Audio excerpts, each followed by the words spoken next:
Live from Athletic Culture Stadium, it's the Canadian Baseball League and it's military night at Athletic Culture Stadium for a matchup between the first place Barrie Baycats and the visiting Brantford Red Sox. Good evening, everyone. Along with ATN Skitch, I'm Julius Hern. It's military night at the ballpark, so we have a lot of different festivities for some of the veterans that are in attendance. We'll have a flag colors ceremony before the game. But for the Baycats, they really want to put together a good performance for the veterans that are in the crowd. And to do that, a couple new faces in the lineup against the Red Sox tonight. One of them is Carson Barker. Barker very traditionally hit very, very well against his Brantford squad. 4 for 10. He's got a home run in those pinch hitting efforts, but this is his first start. He's going to be someone to look for. For the Brantford Red Sox, right now they sit 6 games out of a playoff spot. That top of the CBL standings really tight and really divided by that wild card line. But for them to have some consistency and try and climb up in hopes of a playoff spot, they have to be consistent, and nobody is more consistent than Cassidy Watt. Consistency is key. 9-game on-base streak for him. Done very, very well against Barrie. He's another one that you're looking for to really step it up here, especially when this team is 2-9 on the road. No one in this series has been able to win at home, so you're looking for it. With military night, we'll have a pregame ceremony coming up, but first, the starting lineups with PA announcer Ben Davy. And now, the starting lineup for your Barrie, managed by Josh Matlow. Leading off the center fielder, number 7, Kanice Ejo.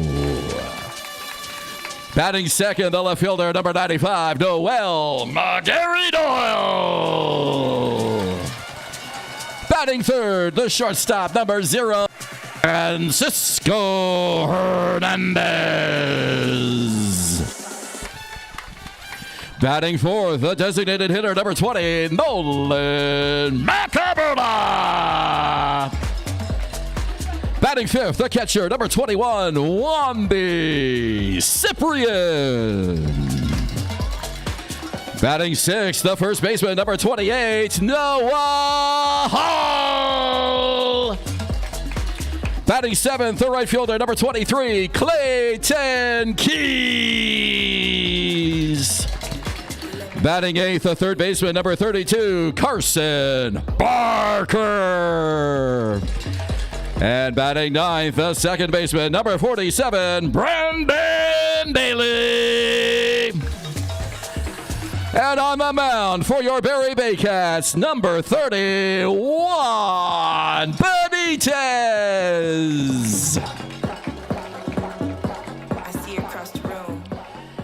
Ladies and gentlemen, tonight the Barrie Baycats are proud to celebrate Military Night as we honor the brave men and women who have served and continue to serve our country. Please join us in recognizing our special guests as they take the field for tonight's pregame ceremony.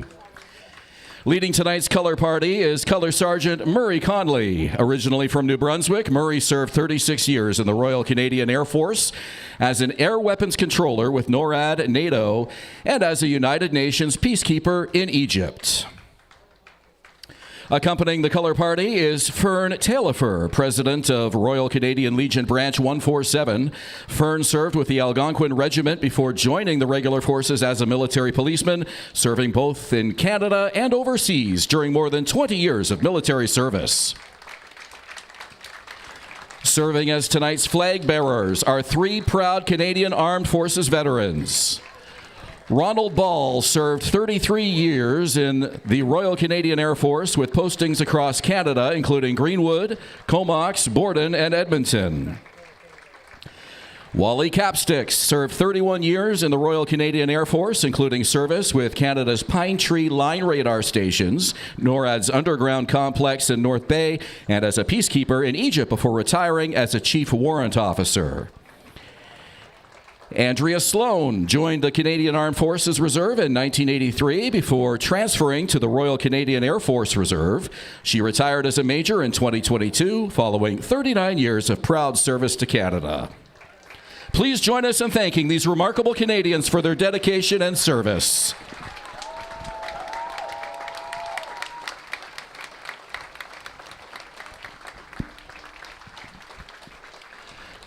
And now, fans, we ask that you please remain standing if you're able, and kindly remove your hats for the singing of our national anthem. Singing tonight's anthem will be our very own Lisa Donnelly, sister of 3 veterans.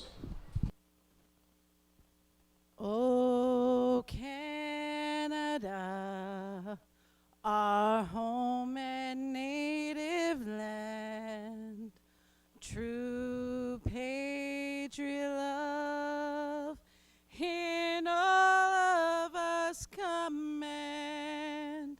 With glowing hearts we see thee rise, the true north strong and free.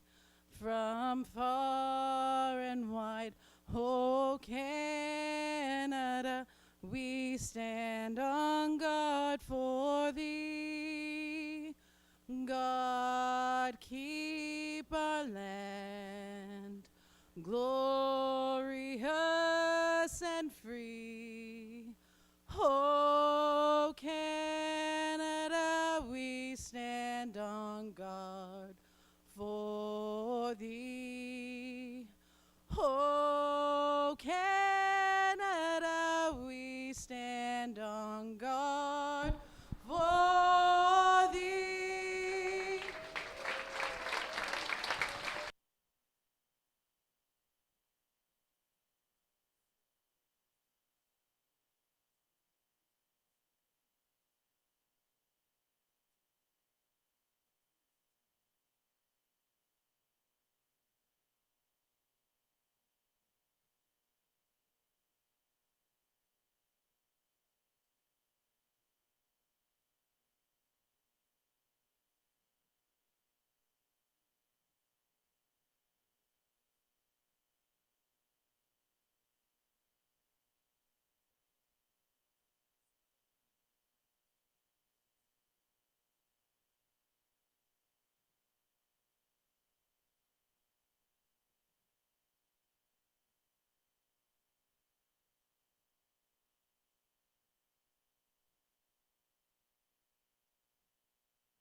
Great pitch and a huge thank you and shout out to all of our Canadian Armed Forces veterans for fighting for our freedom in this country. And it's been always a great celebration of veterans here at Athletic Culture Stadium throughout the years. And the annual military night, the Baycats donning their camo jerseys for this special occasion. And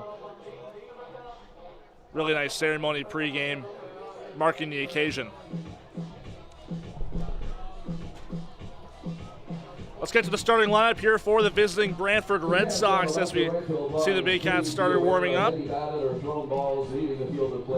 the Red Sox, Jacob Cantor will lead things off. He's a shortstop. The right fielder, Brody Black, batting second. Christian Ortega, the first baseman, batting third. Tim Holick in the cleanup spot at third base. The catcher, Andrew Savage, batting fifth. Nick Ian Antone in the left field, batting sixth. Cassidy Watts, the DH tonight. We mentioned him in the open. He's batting seventh. Walker Hulkring getting the start in center field, batting eighth. And Lucas Bateman rounds things out as the shortstop, batting ninth.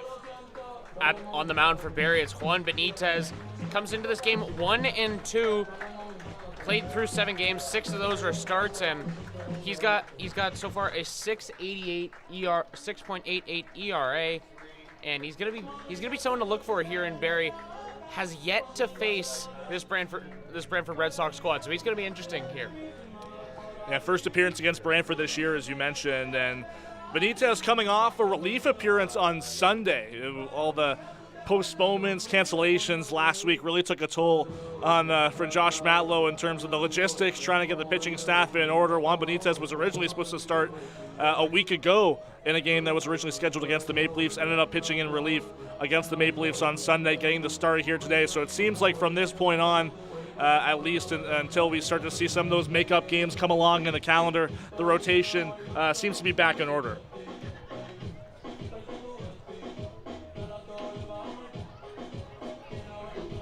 It's a tale of two teams here who, on the stats, are actually fairly close when you look at it, but those records just entirely separate from one another. Top of the league versus the 7 seed.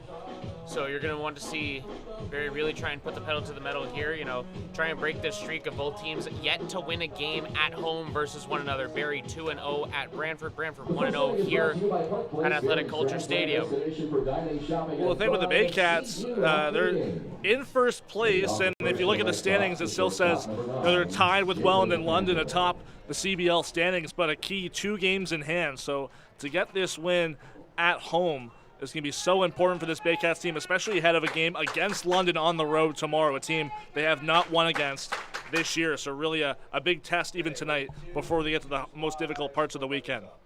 First pitch from Juan Benitez is skied to the right side by Jacob Cantor. It'll fall foul. 7:40 the first pitch here at Athletic Culture Stadium. Our umpires for this evening's ball game: Chubba Bay is the home plate umpire, Ryan Jackson at first, Keith Corville at third.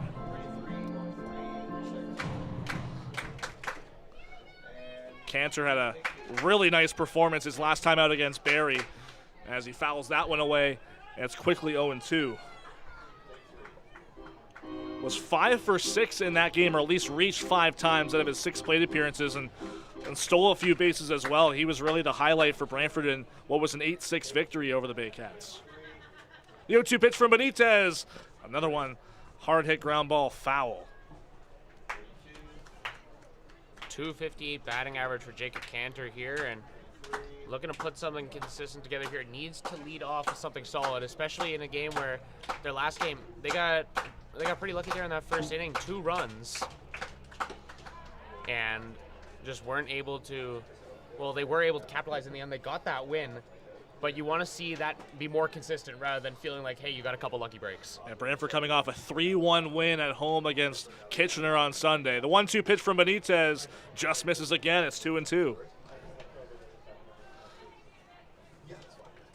Really nice crowd here at Athletic Culture Stadium for Military Night, as we mentioned. Also a red-out night at the ballpark for Thursday night home games. The 2-2.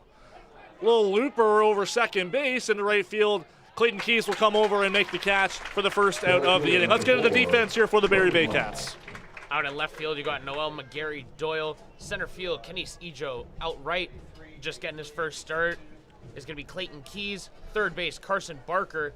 Shortstop, Francisco Hernandez. Second baseman, Brendan Daly.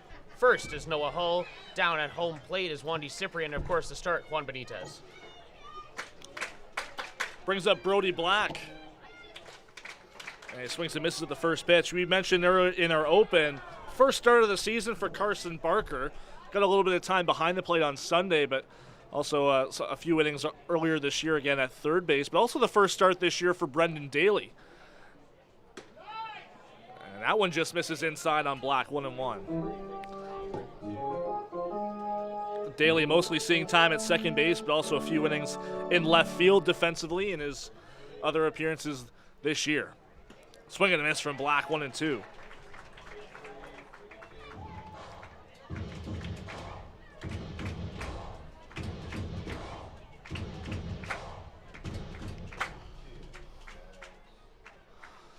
Benitez working relatively quickly here in this first inning. Here's the 1-2. The appeal down to first, no swing. Says first base umpire Ryan Jackson. The count is even. Black 2 for 10 against the Baycats this season, but both of those were doubles. So it's going to be something to look for here if he can get that extra base power. He puts one on the ground here. First test for Barker. A little bobble. The throw on to first is in time. The stretch there from Noah Hall, and 2 out in the first. The first baseman, number 21, Chris Ortega.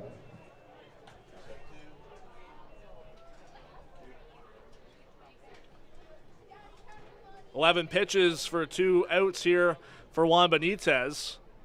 Red Sox working the count and the pitch count up early here against the Baycats righty.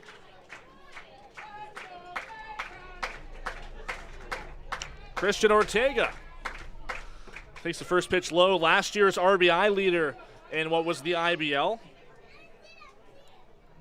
And also leads the team with 22 at this point in the 2026 season. Here's the 1-0. Swing and a miss.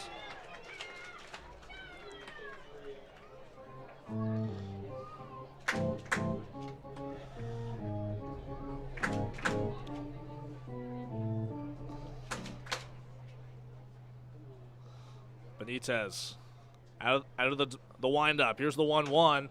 Fly ball. It's going to get out of the park. Foul on the left side.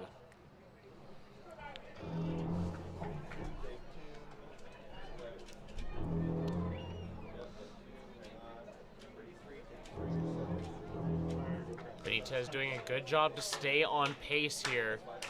Of course, those 14 pitches you mentioned just a couple ago was at that 11 mark. 3 up, 3 down the chance. Here's the 1-2 from Benitez, way outside in the dirt. Another 2-2 count.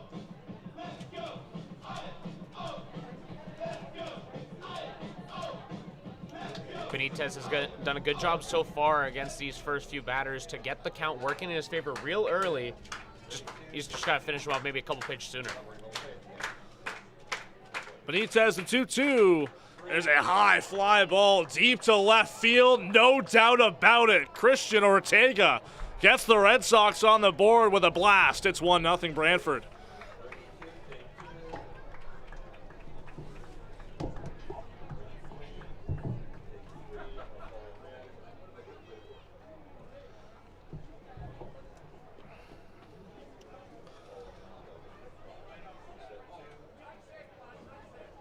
Red Sox on the board early. That's where the Baycats struggled on Sunday against the Maple Leafs. Never had a lead in that ball game after giving up a couple in the first. 8th home run of the season for Christian Ortega. That puts him into a tie for third in the league. His first home run against Barrie as well. First pitch just misses high to Tim Holick. They're going to call that one a strike, actually. Chubba. A little bit of a late call there from Chubba. I don't think we've had him behind the plate for a game here this year, and usually he's at first or third. Another one lifted into left field. This will stay in the yard. An easy catch for Noel McGarry-Doyle to put away the Red Sox, but Ortega getting the Red Sox on the board with a solo home run and an early lead against the Baycats. We go to the bottom of the first here at Athletic Culture Stadium.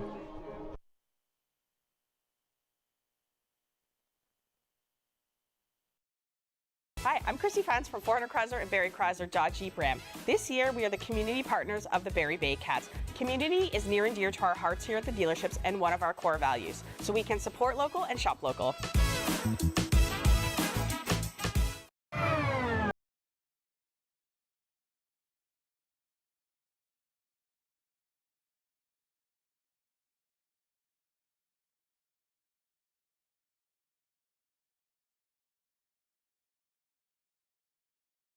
My name is James Anderson, owner of Sinclair Sports Medical Center. We find what's actually going wrong with your body and we make a plan to fix it. And I've spent years helping people in this city move better and hurt less. We want to help you feel like yourself again. Come see us and let's get you back to living your best life. Thinking about doing a renovation but don't know where to find the best prices and quality? Go to Reno Liquidation Depot, where you'll find vanities, flooring, toilets, exterior doors, and so much more. Visit Reno Liquidation Depot today. Danielle May Real Estate, supporting the Barrie Baycats and ready to help with all of your real estate questions. What is your home worth? Should you sell now or wait? Danielle is dedicated to your success. The next time you think real estate, think Danielle May.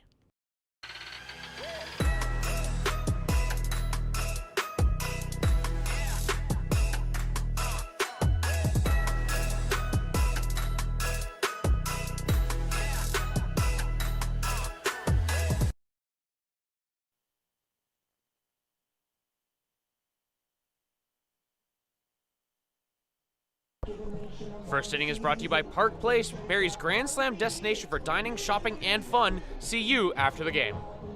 Barrie Baycats trying to get back in the win column after a tough loss on Sunday over against the Maple Leafs. Their lineup from Josh Mallow is as follows. Kinesijo leads things off, starting in center field. Noel McGarry-Doyle back in the number 2 spot in left field. Francisco Hernandez playing shortstop today in the number 3 spot. The DH is Nolan Macabroda in the cleanup spot. Wandy Cipri moves up to the 5th spot in the order as a catcher. Noah Hall at first base, batting 6th. Clayton Keys in the 7th spot in right field. Karsten Barker and Brendan Daly round things out, getting their first start of the season. Kate Kozak going to be coming in here as the starting pitcher for Brantford. His best statistical year of his career. Last season had 15 strikeouts, already made it to 14 here. His issue has been walks, and we'll see if he can bring that back. Yeah, you got to imagine maybe the Baycats with a more patient approach against Kozak in this outing.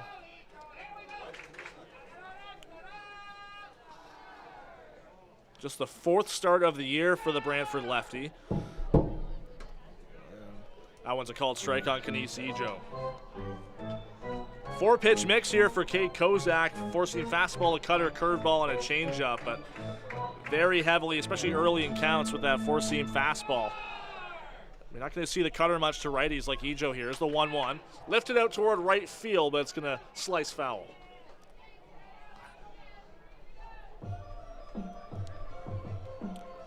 I had a conversation with Red Sox player-manager Greg Rapp before the game, and talking to me about Kate Kozak, and said he's just a kid that needs to build up that confidence. He's looked a lot better this year than in previous years, he said, but it's just about throwing strikes and having the confidence in your pitches that you're able to, get outs.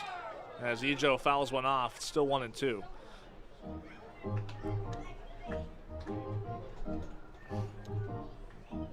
Not necessarily a great sign for any pitcher when your strikeout to walk ratio is below 2.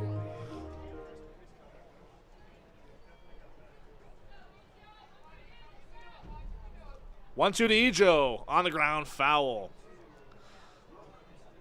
One thing I will say about Kenise Ejo, and talking about the patient approach, he only had one walk this year until 3 games ago, and he's walked in all 3 games leading up to tonight, but leads the CBL in strikeouts with 41, so trying to avoid the K here against Kozak. 1-2, just outside.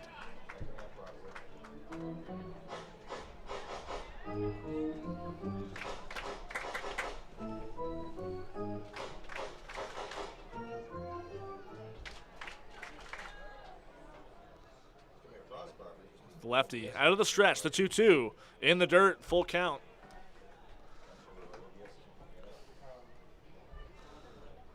Etienne, as you mentioned, this walk would match his season total for strikeouts, 14 all.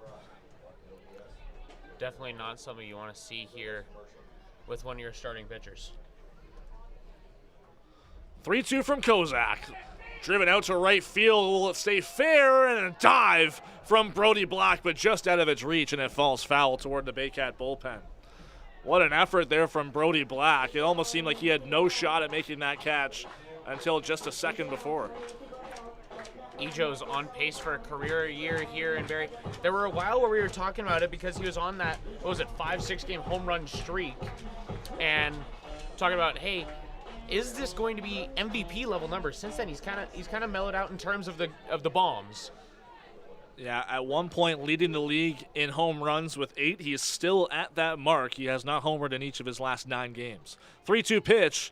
That one is low, and Ejo works a leadoff walk to get the Baycats going here in the first. Let's get to the quick defense here from the Brantford Red Sox. Out in left field, you got Nick Iannetone. Center field, Walker Holtgren. Right field, Brody Black. Third base, Tim Hollick. Jacob Cantor going to be the shortstop. Second base, Lucas Bateman. First is going to be Chris Ortega at the home plate. Andrew Savage. And, of course, the start is Cade Kozak. See how aggressive Kenise Ejo is here against Kozak as the check swing fouled off there by Noel McGarry Doyle.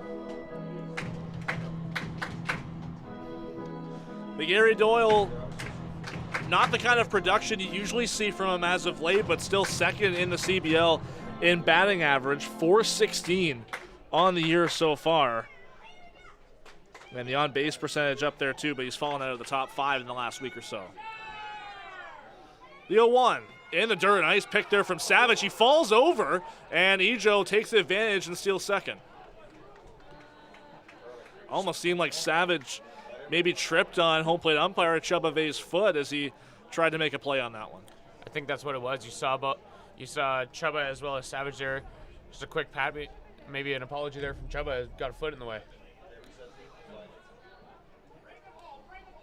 Sometimes you see umpire interference when you have a throw back, when the arm kind of comes back in the attempt to throw, but not usually like that. Nothing really Chubba Vay could do. It was a dancing lead from Ejo. He got really risky there, and Kozak steps off.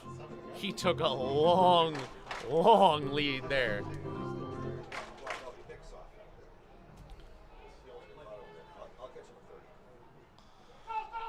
Pitch from Kozak, it's put into center field by McGarry Doyle, a base hit, getting in the way of his Ejo, and he comes in to score. It's an early tie ball game on an RBI single from Noel McGarry Doyle. That is exactly how you want to respond here.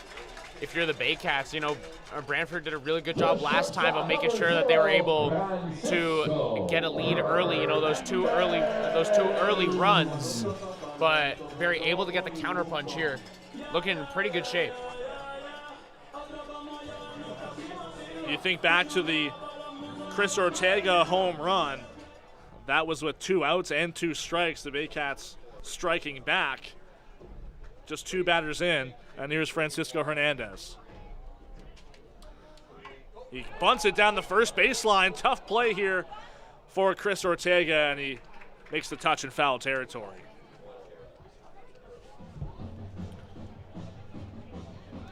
And, you know, something along the lines of consistency for this Baycats lineup as they're starting to really get a motor going here. They're going to pull him back?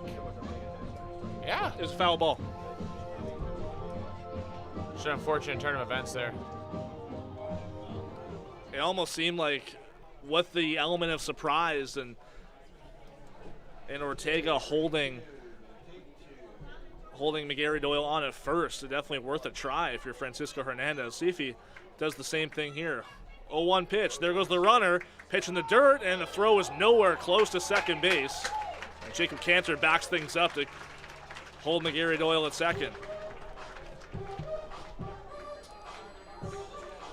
And the Baycats looking very, very aggressive on the base running path here. Clearly something in the scouting report said put everything on the field and just sprint it. So for Kenise Ejo, who stole before he scored, that was just his 7th steal of the year. And just the 8th for McGarry Doyle as that pitch is low to Francisco Hernandez. Another RBI opportunity here for Hernandez.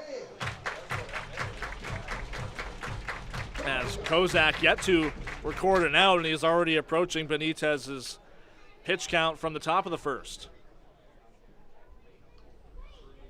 2-1 outside. Nolan Macabrota on deck.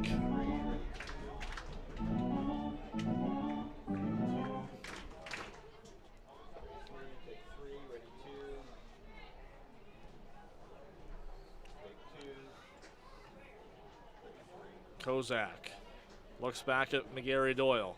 Looks again. The 3-1 pitch. Fouled off. It's full.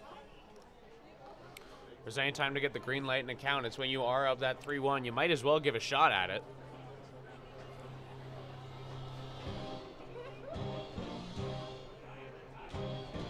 Francisco Hernandez riding a 20-game on-base streak. He's arguably the hottest hitter in this Baycats lineup, even despite serving a 3-game suspension a couple weeks ago. 3-2. Poked out foul on the right side, and we'll do it over again.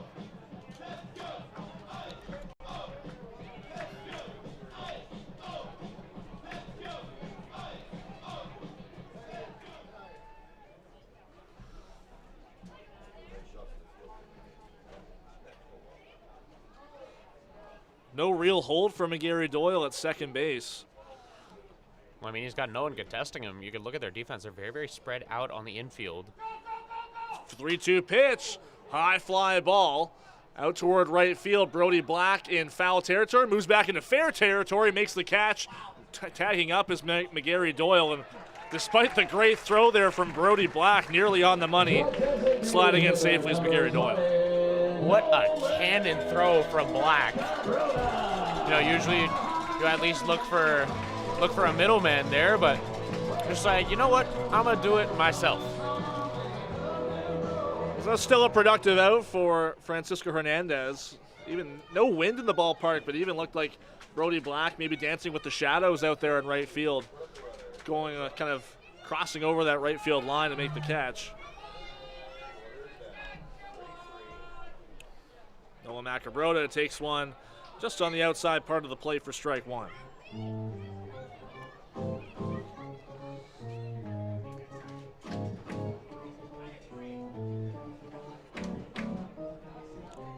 seems like based on the defensive positioning, no corners in, Brantford might be content with allowing a run here for an out. And that one just gets the plate, says Chubba Vey. 0-2 on Macabrota. Those have been a couple ones that have been called on the far side of the plate that Chubba's liked for a strike, and the crowd as well as Macabrota just have not been keen on. 0-2 pitch from Kozak. It's on the ground to short. Cantor rushes in. The run scores. And Macabrota's thrown out, but the Baycats take a 2-1 lead. The catcher, number 21, Wanda Cyprian.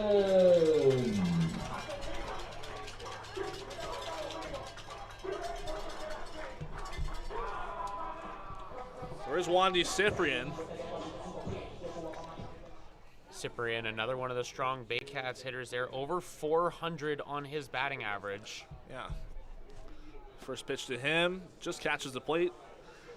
Mentioned how Noel McGarry-Doyle, second in the CBL in batting average. Well, right behind him in the 3 spot, Wandy Cyprian, just 8 points back.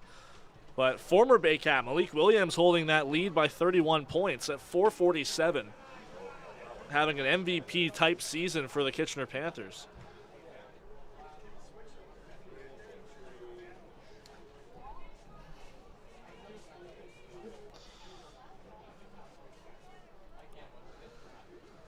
The 1-1 from Kozak, who now has a clean slate behind him. He gets behind 2-1.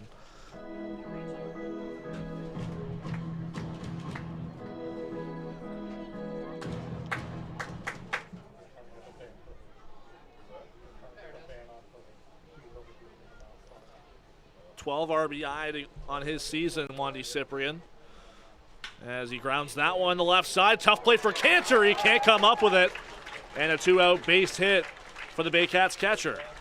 Well, going into this game, Cyprian, the best batting average on the entire Baycats against this Brantford squad. He's going to be looking to keep that one going, especially with a little bit of a unfortunate jump there on the defensive side, but he's going to get the Baycats back on base. Well, brings up Noah Hall.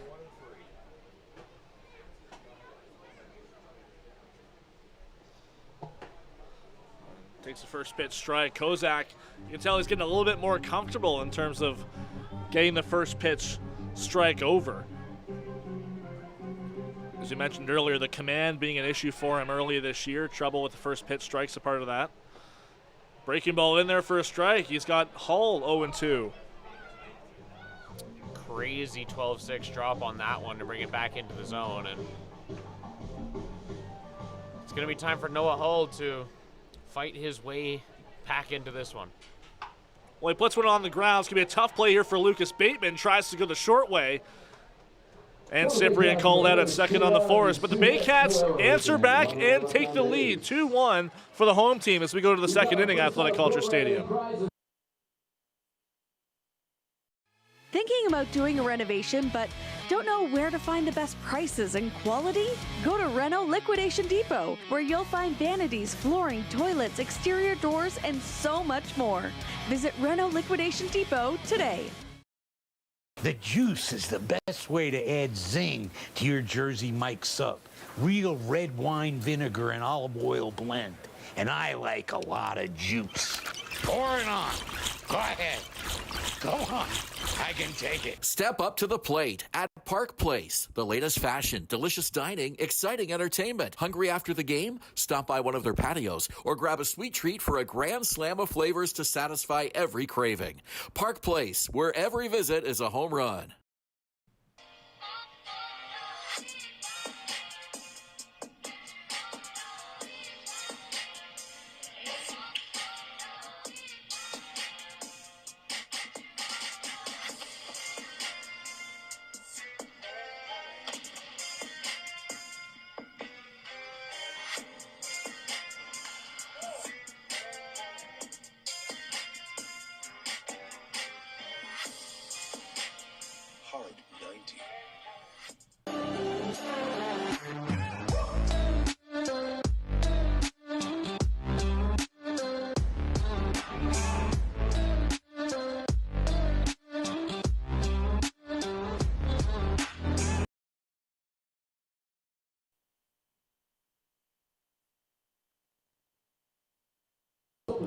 July. Along with ATN Skitch, I'm Julius Hern. It's the second inning of play here at Athletic Culture Stadium between the Brantford Red Sox and the Barrie Baycats. Barrie up 2-1 as we enter the second inning of military night at the ballpark. Juan Benitez gets a first pitch strike on Andrew Savage. See the Baycats wearing their annual camouflage jersey. That's 1-1 as I know a lot of players on this Baycats team really fond of this jersey. And I'm sure some of them would hope they wear it more. It's probably I would say maybe the nicest camo jersey in the league. And it looks like that one's fouled off the end of the bat of Savage. So, keeping in mind that, this is my first season here with the Baycats, I like these jerseys. Yeah. When I was helping out, set out all the jerseys kind of thing for all the players, 22U and CBL. Got to see the reds, got to see the white, got to see the blue. I like the camo. 2-1 is flown into left center field. Noel McGarry Doyle racing in. He'll make the catch for out number one. I know a couple other teams have done camouflage jerseys. The first one that came to mind for me was the London Majors, who had the kind of the blue style camouflage jersey. I believe it was this year and maybe last year as well. But the one thing that sticks out for me and why I like the Barrie ones more is you can see the numbers and the font way clearer on these ones. Definitely makes our lives easier Yeah, up in the big booth. time. But I'm sure a lot of players also having history with their family serving this great country. I know I even talked to Brendan Daly, who was born in Canada, grew up in Australia, and said he had family, multiple family members serve in the Australian Armed Forces, and that and even that made this game and putting on the Baycats jersey tonight that much more important to him, especially getting his first start of the season tonight.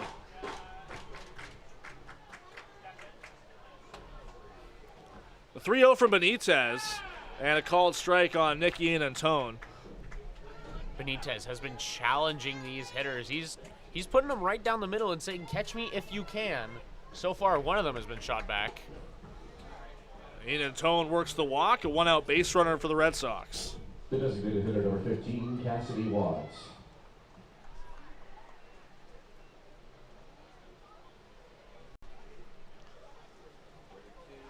So that brings up Cassidy Watt, the DH. Started behind the plate the last time the Red Sox were here.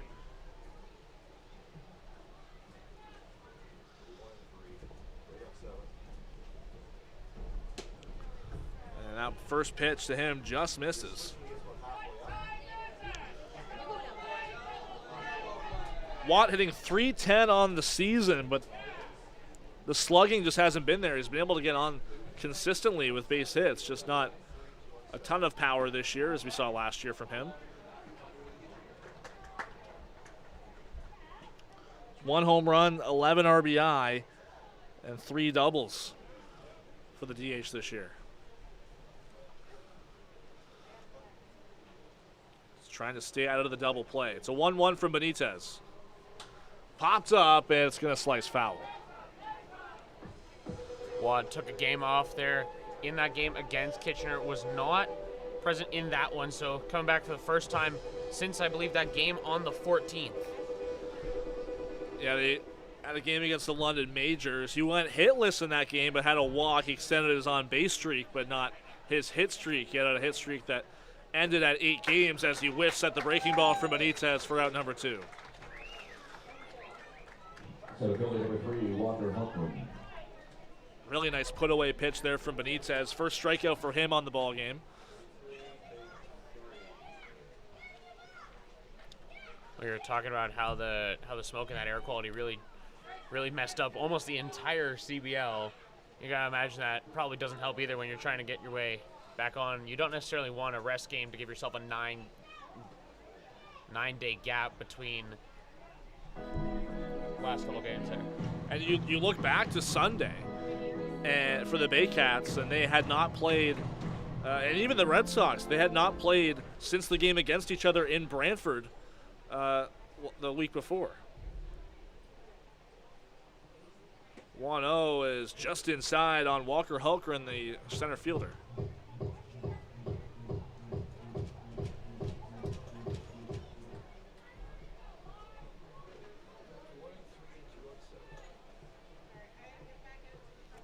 2-0 from Benitez, grounded right at the Baycats dugout. Nice play there from Christian Puyol Genisar standing at the rail to snag that one.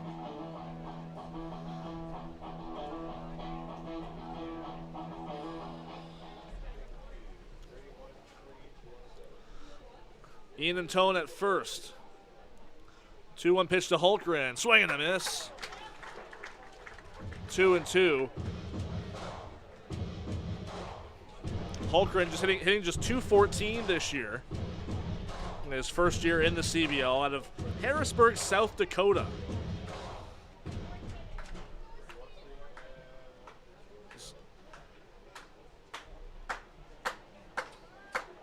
Two. That one, Flair just foul. That one almost looked like a line drive right at third, but took a late turn. We saw Barker really jump to chase that one before he realized that that turn was hitting as heavy as it did.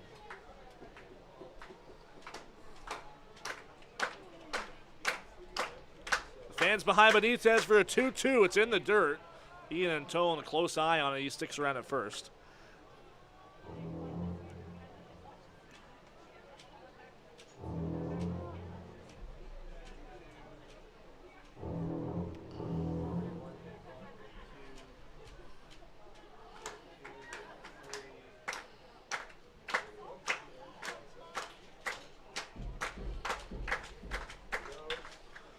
Line drive, past Brendan Daly at second base, dropped by Keys, but going first to third anyway was Ian and Tone. It looked like with the runner off there, Daly on his way to second base, a perfectly executed hit and run there by the Red Sox. Okay. Just great heads up play, and you got to imagine they had some call there from the coaching staff, but regardless, had some great speed, turn third, and that throw out of that bubble is just a little slower. Might have tried 4. It would have been risky, but number 9 hitter Lucas Bateman will step in, and an RBI opportunity, trying to tie this one up. Yeah, luckily, and if you're Clayton Keys, you're lucky that drop ball didn't turn into an extra 90 feet. Especially for Ian and Tone to tie this one up. Ground ball, the third, tough play for Barker. He can't come up with it right away. He tries to throw anyway, and nice pick by Noah Hall, but the run comes in to score, and we're all tied up at 2. Shortstop, number 9, Jacob Cantor. a couple of back-to-back bobbled balls there, unfortunately, by the first time on the year starters there. Keys and Barker back-to-back. First error of the game there for the Baycats, and a costly one. That run will go unearned against Benitez. And top of the lineup back up for Brantford. First error of the season for Carson Barker. On the ground to short. Hernandez, the flip to Daly, the easy out at second. And that's it for the top of the second. But we're all tied up at 2. Brantford capitalizing on a Barrie error to tie things up. We go to the bottom of the second at Athletic Culture Stadium. Join Team BKGC. Inside 17,000 square feet of dedicated gymnastic space, athletes of every age and level come together. Whether you're just starting out or building advanced skills, there's a place for you here. BKGC, building confidence, community, and champions since 1965. Visit Alliance Billiards and Sports in the northeast end of Barrie. A fun, friendly family environment offering pool, darts, karaoke, and live entertainment. Enjoy a large variety of delicious food and drinks on the patio. You'll come as a stranger and leave as a friend.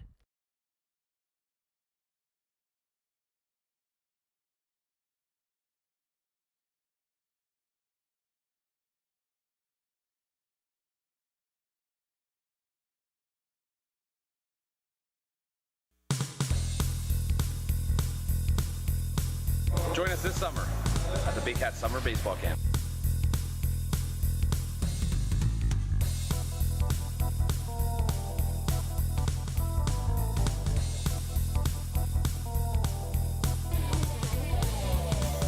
See you this summer.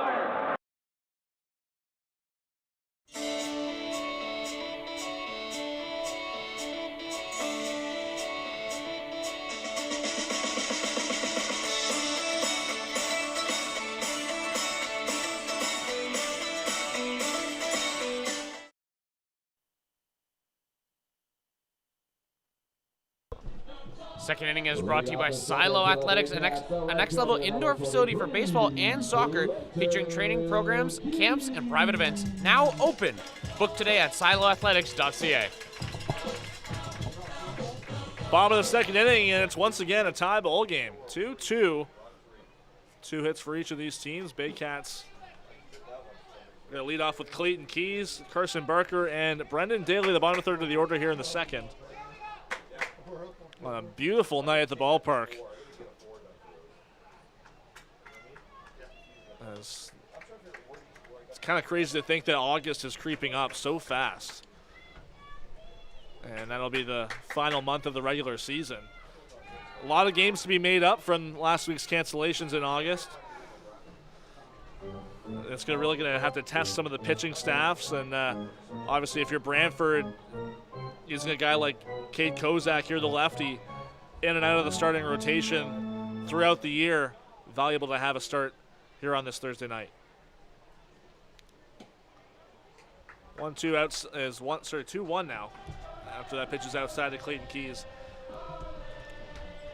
Among Baycats hitters available tonight, Clayton Keys hitting the best among them against left-handed pitching.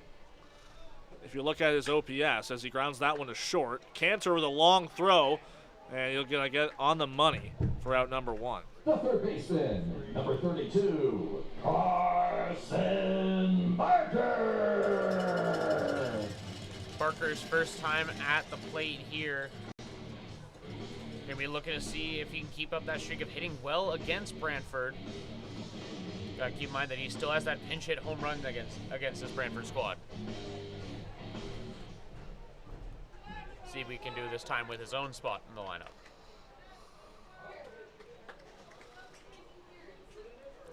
First pitch to him, a chopper over to second base. Tough play for Bateman. A throw on his back foot makes the play. What a play by Lucas Bateman to get that throw off and in time. Number 47, Brendan Daly. Crazy stretch from Chris Ortega to reel that one in. It's impressive for Bateman to have enough power on his back foot to make that difficult throw, because he had to go back on it so far into his right, nearly almost flush with the bag towards center field. So quick 2 outs here for Cade Kozak, and it's back to Brendan Daly, the number 9 hitter for Barrie.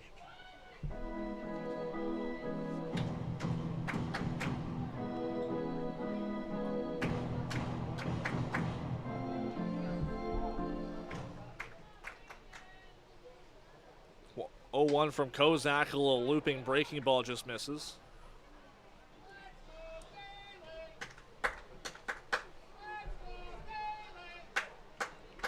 Limited action for Brendan Daly. So far this year, he's gotten into 15 games, but only 18 plate appearances as that pitch skies over Andrew Savage into the backstop.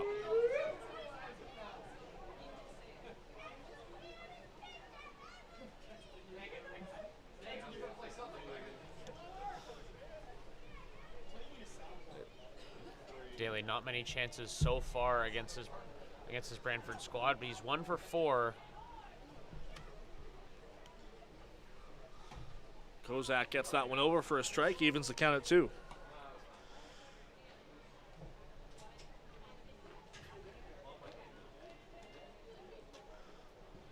Yeah, Daly 0 for 2 so far, or excuse me, 0 for 3 so far this year in limited action against the Red Sox, and coming in as a defensive replacement. He works the count full here. Everybody clap your hands. Came into the game late on Sunday against Toronto and worked a walk, eventually scored in that 9th inning. And the Baycats in that game down by as many as 11, working it into what was a save situation for Alex Lanigan. And Daly works the walk again, puts a 2-out base runner on for Barrie. Number 7, Kamis Ijo. Kozak was seeing if he can get him chasing there way up high, but good eye from the man down under.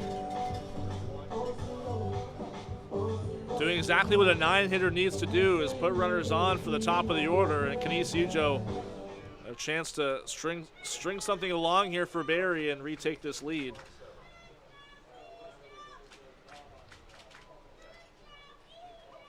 40 pitches already here for Cade Kozak. And that one matching Juan Benitez's total for Barrie. Going up and in on Ijo.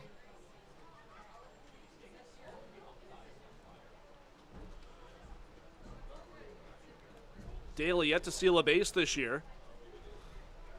Modest lead against the lefty. Popped up and spinning out of play on the right side. Ijo, the Baycats team leader in hits against this Brantford squad. So, again, he is your leadoff hitter. You expect him, get some contact, get some moving there. So, looking to get back on track here.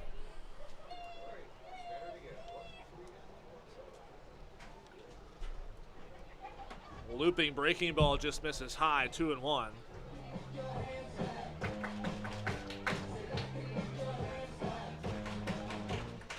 Doesn't look like Daly's gonna make a try for second here with 2 out. 2-1 from Kozak. As lined into center field, going back on it is Hultgren, and he makes the grab to end the second inning. Baycats held scoreless in the second. We're tied at 2 as we head to the third at Athletic Culture Stadium.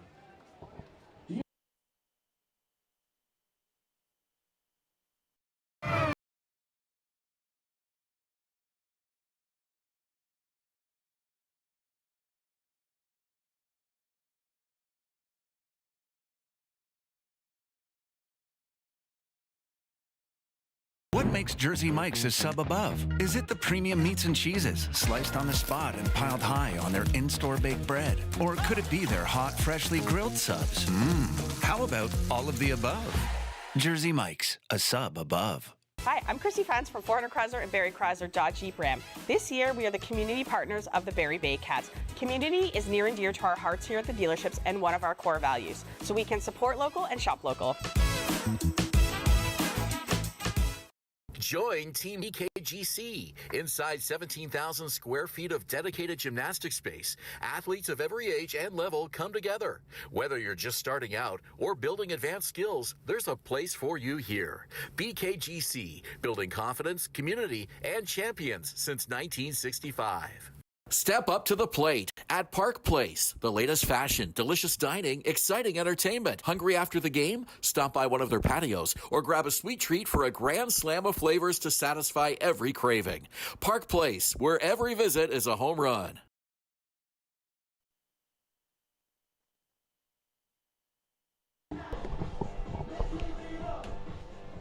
Welcome back to Athletic Culture Stadium. I'm Julius Hern along with ATN Skitch. It's a tie ball game between Brantford and Barrie as we enter the third inning, and a quick look at our out-of-town scoreboard. A couple games going on here. Guelph at Welland. Guelph had as much as a 5-0 lead up until just a couple moments ago. Welland got themselves on the board 5-1 there. Out in Kitchener, it's 4-1 Toronto in the bottom of the fourth. Yeah, and that Guelph-Welland game, I'm sure fans who are checking their phones might have an eye on that one. Still in the bottom of the third. And that game in Welland. 1-0 from Benitez. A line shot just foul off the bat of Brody Black. And it seemed with Keith Corville jumping out of the way, he might have thought that was a fair ball, but definitely foul by the look up here.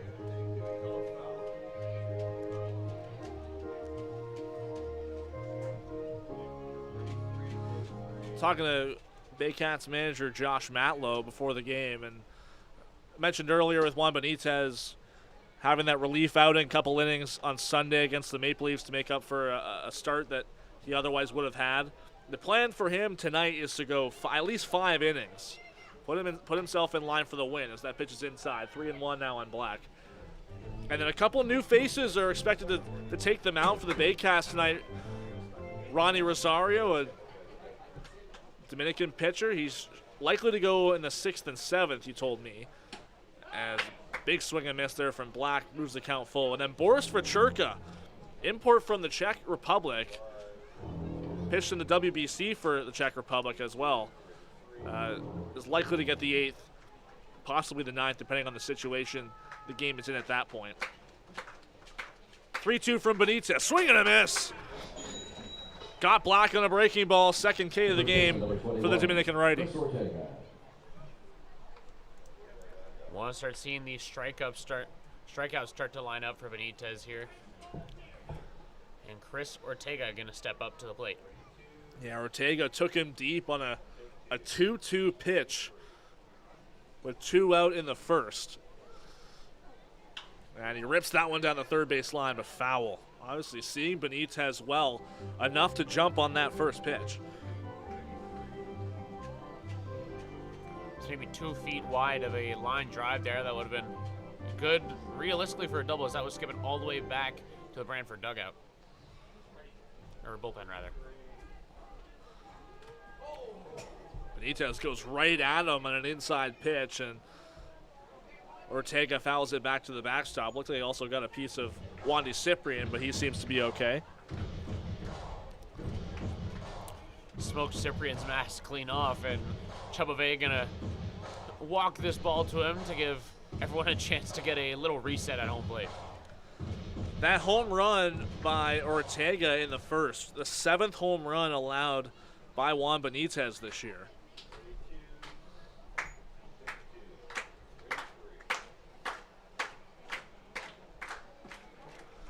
And just misses with that pitch, low and away, obviously starting Ortega in.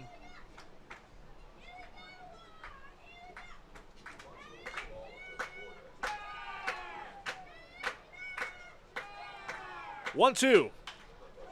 Popped up, deep drive out to right field. It'll stay in the yard possibly, and it will on the warning track.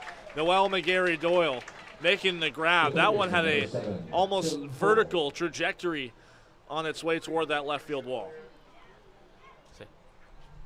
You could hear the air get sucked out of Athletic Culture Stadium as they thought he was going to go 2 separate at-bats for 2 different home runs. Sure, a sigh of relief. First pitch inside on Tim Holick.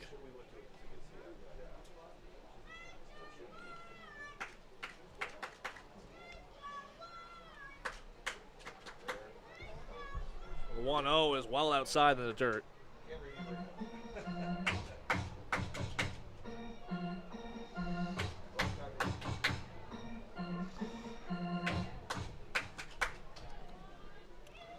Trying to get back in this count. Benitez goes inside and gets the whiff on an attempted check swing there from Holick. The key has always been the fastball with Juan Benitez. 2-1 goes inside again. It's fouled off. 2-2. I remember him telling me last year in an interview that if his fastball is working, then you know you're in control of the game. You can get any pitch by a hitter as long as your fastball is working and you're in command. 2-2 goes off speed. It's a grounder to third. Barker on it.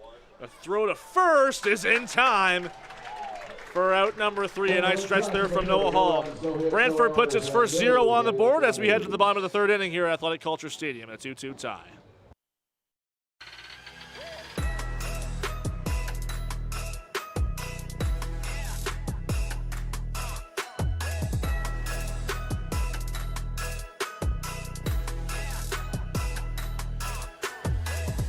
Hi, I'm Chrissy Fans from 400 Chrysler and Barrie Chrysler Dodge Jeep Ram. This year, we are the community partners of the Barrie Baycats. Community is near and dear to our hearts here at the dealerships and one of our core values, so we can support local and shop local.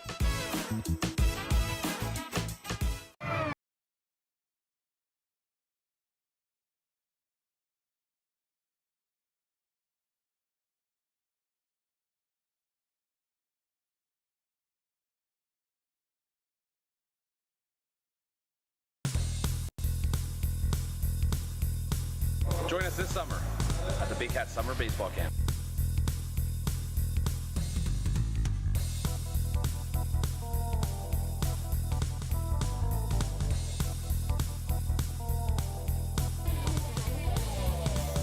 See you in the dark. Danielle May Real Estate. Estate, supporting the Barrie Baycats and ready to help with all of your real estate questions. What is your home worth? Should you sell now or wait? Danielle is dedicated to your success. The next time you think real estate, think Danielle May. Barry, this one's for my name is James Anderson, owner of Sinclair Sports Medical Center. We find what's actually going wrong with your body and we make a plan to fix it. And I've spent years helping people in this city move better and hurt less. We want to help you feel like yourself again. Come see us and let's get you back to living your best life. Third inning is brought to you by Render 3D Quick, the #1 architectural 3D rendering company in Canada, working with thousands of builders, developers, architects, and more. Noel McGarry-Doyle will lead things off for the Barrie Baycats here in the bottom of the third. As you just heard our junior Baycats announcer Peyton up in the booth with Ben Davy tonight. And a big cut and a miss from McGarry-Doyle on the first pitch.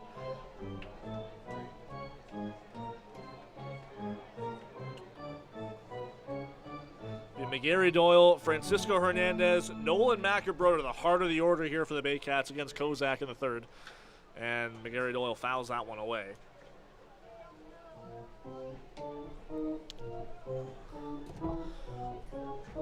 If you're just joining us, Brantford Red Sox getting on the board in the first on a solo home run by Christian Ortega. The Baycats taking an early lead. An RBI single by Noel McGarry-Doyle and then an RBI ground out by Macabrota. And then a run scoring on the top of the second for Brantford on an error by Carson Barker, and that has things tied up at 2. As that breaking ball gets away from Kozak.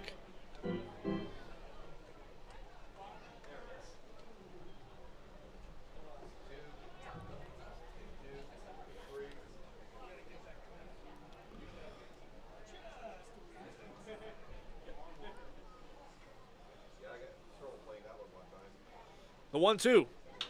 Right up the middle for a base hit.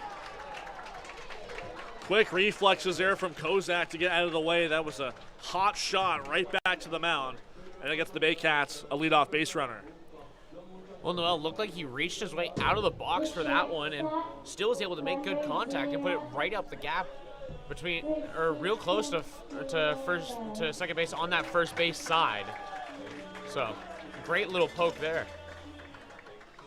McGarry-Doyle leading this Baycats team in hits. That was his 39th. He's got singles in back-to-back at-bats this game. It's Francisco Hernandez now as McGarry-Doyle off and running. There's a drive into left center field. A tough play for Hultgren. He dives, and he makes the catch. What a play from Hultgren to rob what was surely extra bases from Francisco Hernandez.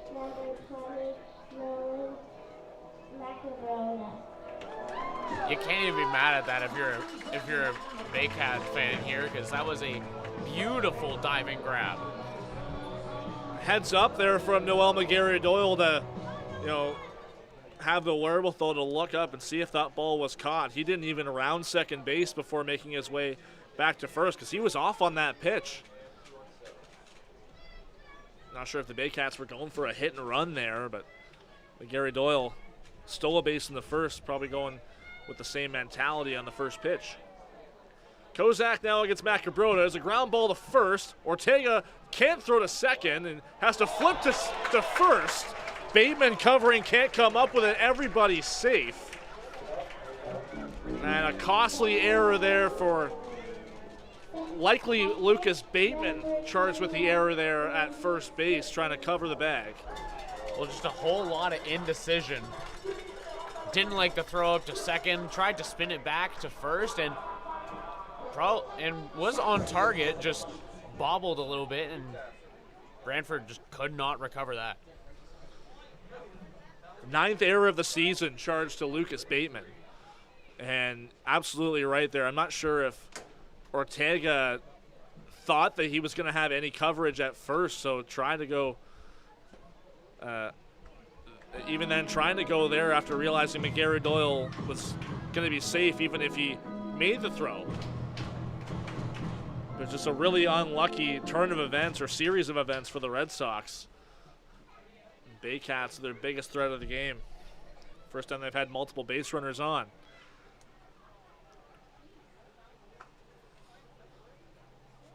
Cyprian fouls that one out of play and over near the parking lot. Well, you mentioned that Bateman had 8, I believe 9 errors there, and out of Brantford's total of 36 going into this game, that is not a ratio that you want to see.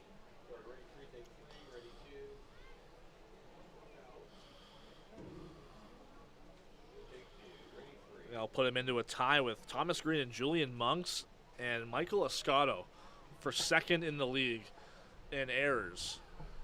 The 0-2 to Cyprian, big swing and a miss as he strikes out. First K on the board for Cade Kozak, and a big second out for the Red Sox. Toronto's Brandel LaRue leads the league with 10 errors despite not joining the team until sometime in June. It's impressive. It's almost impressive to rack up that many that fast. Yeah, 'cause especially with the way that the Baycats have had errors kind of dismantle some of their games this year. And Brandon Hernandez not with us tonight and available for the Baycats.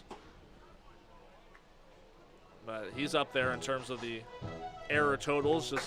That comes naturally also as a shortstop. Obviously, LaRue a natural shortstop. Brandon Hernandez a natural shortstop.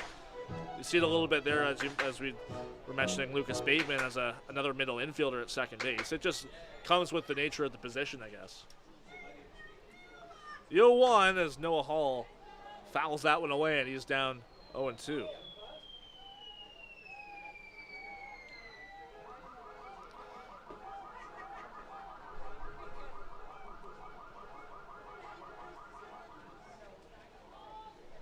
There is some action in that Brantford bullpen. Looks like Jose Arias throwing. Don't have a great look, but looks like Jose Arias right-hander.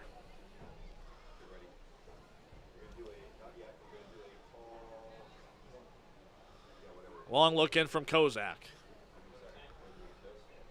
Here's the 0-2. Fouled away.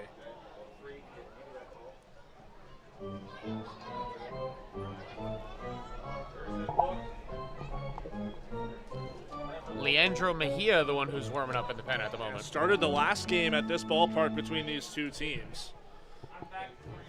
It was him and then Jose Arias who came in, and Arias eventually got the win. Another 0-2 here against Noah Hall. Breaking pitch over his head, and a slick grab there from Andrew Savage to keep that one in front and save 90 feet. Hull gave Kozak a real good look there. Kozak quick to apologize there on that one. No one ever wants to go headhunting. Hull grounded into a fielder's choice to end the frame his first time up.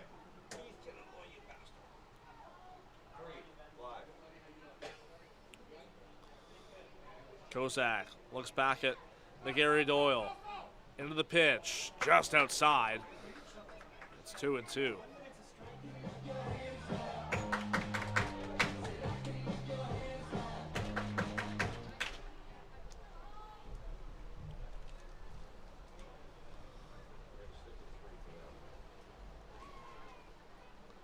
Nolan McAbrota at first, Noel McGarry Doyle at second. We're in a tie ball game, 2-2, 2 balls, 2 strikes, 2 outs. Pitch to Hall, right up the middle, a base hit. Getting the wave is McGarry Doyle. He's going to come in to score. An RBI single from Noah Hall. The Baycats have retaken the lead.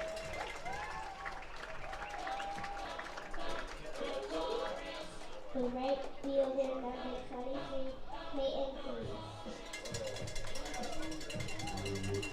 Here comes Greg Rapp. I mentioned Leandro Mejia warming up, and it looks like Rapp's going to take the ball from his starter. And that'll do it for Cade Kozak, and he exits this ball game allowing 3 runs, and he's responsible for the 2 on base.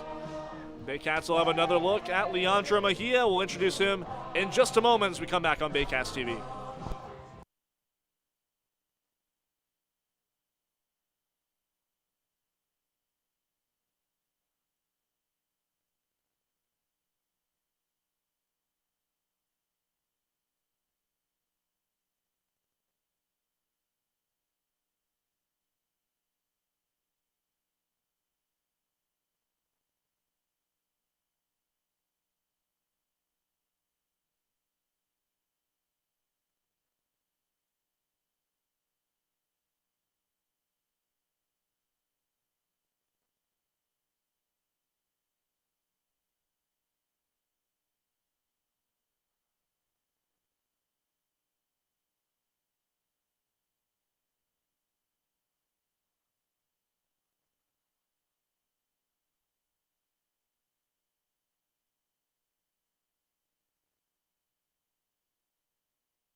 Welcome back to Athletic Culture Stadium. We resume the bottom of the third inning. The Baycats have put one across so far. They have 2 on, a new pitcher in the ballgame for Brantford, and we've seen him here before, Leandro Mejia.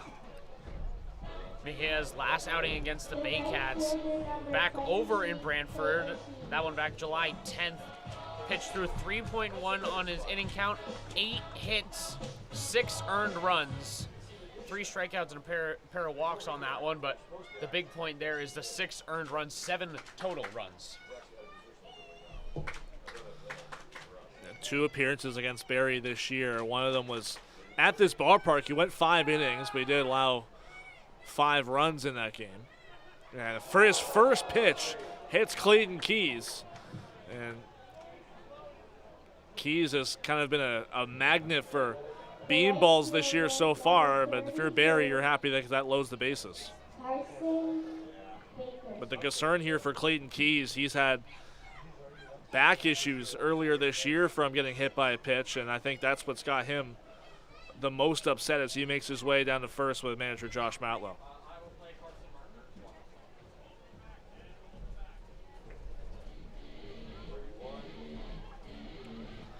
Never want to see anyone hit by a pitch, especially someone who's had injury history because of it, but definitely taking a leisurely stroll.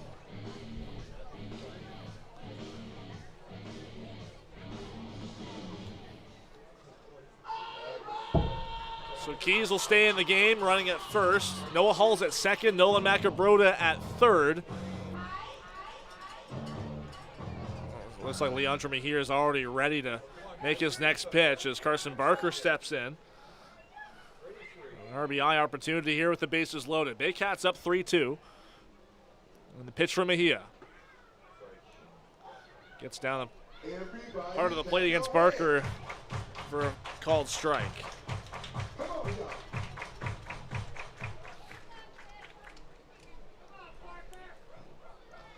Barker grounded out to second his first time. It was a really nice play by Bateman at second to get him out. A nice jump throw off his back foot. As we mentioned in the open, Barker hitting an even .400 coming into today against the Red Sox. That includes 5 RBI. The 1-1 pitch just outside as Barker lays off. 2-1.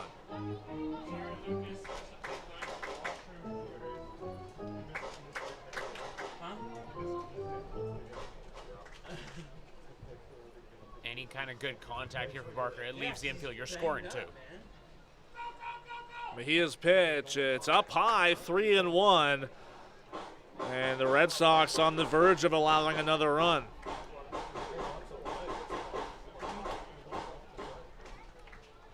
How much does Barker have the green light here?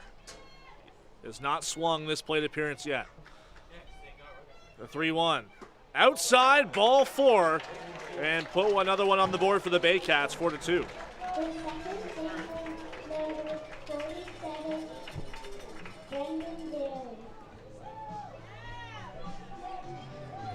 Admittedly, with our junior Baycats, we haven't really seen them get a ton of work. She's putting her time in on the mic tonight. Yeah, that's actually like been a trend. Like if you ask a guy like Ryan Rio, who's been here a long time and had this promotion every game, it's almost never. I mean, it happens every once in a while, but very, very seldom do we have an inning like this when the junior Baycat is announcing the hitters. Brendan Daly, the number 9 hitter, sees a first pitch strike from Mejia.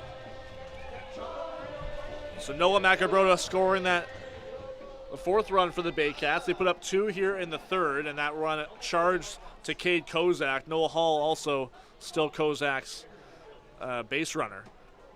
Inside to Daly, who worked a walk his first time.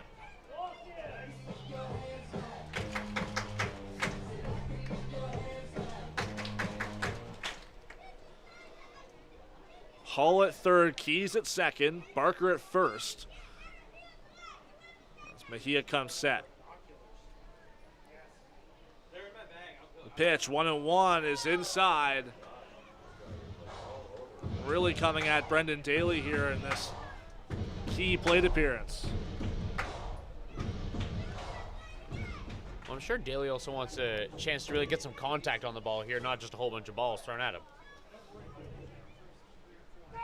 2-1 is way up and in. And Daly having to duck out of the way of that one.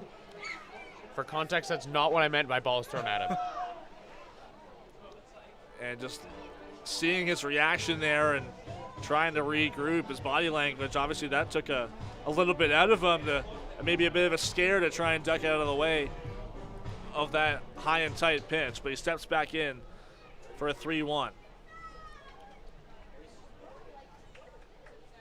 Mejia's pitch. Right down the middle, it's a full count. As more arms make their way down to the Brantford bullpen. 3-2, 2 outs. Runners will be on the move. Mejia's pitch. On the ground to third. Tough play, and it's going to get through. Clayton Key is going to come in as well. 2 runs will score as Daly gets into second.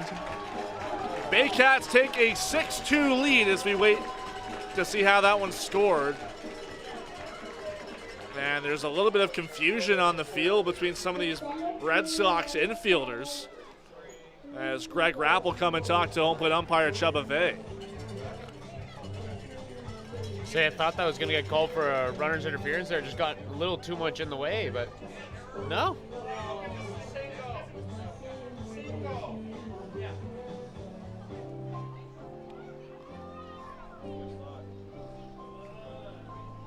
Going to get officially called a single on that one with a little bit of extracurriculars after the fact. Well, if there's no error on the play, that might be charged a double because Daly did not advance on the throw. He was already on his way to second when the ball was picked up. So nonetheless, that's that's a 2 RBI hit for Brendan Daly. He stands at second base. And back to the top of the order for Barrie. That pitch gets away. Here comes Barker, and the Baycats add another. Daly moves up to third. Barrie out in front, 7-2. And the wheels are falling off the bus here in the bottom of the third.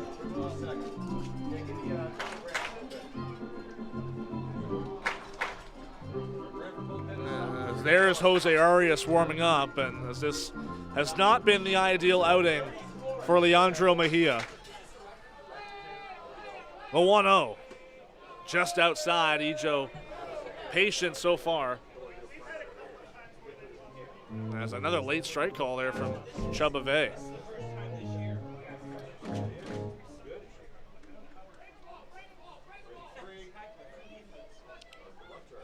That one well outside, 2-1.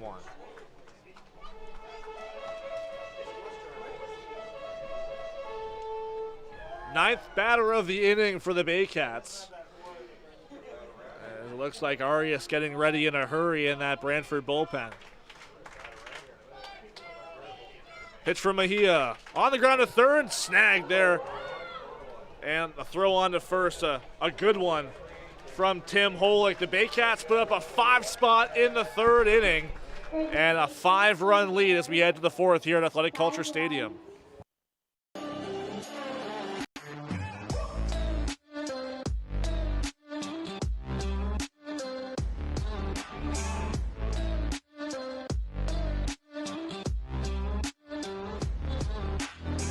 Thinking about doing a renovation, but don't know where to find the best prices and quality?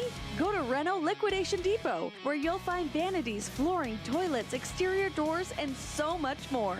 Visit Reno Liquidation Depot today.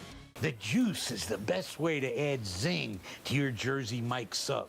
Real red wine vinegar and olive oil blend. And I like a lot of juice. Pour it on. Go ahead. Go on. I can take it. Step up to the plate at Park Place. The latest fashion, delicious dining, exciting entertainment. Hungry after the game? Stop by one of their patios or grab a sweet treat for a grand slam of flavors to satisfy every craving. Park Place, where every visit is a home run.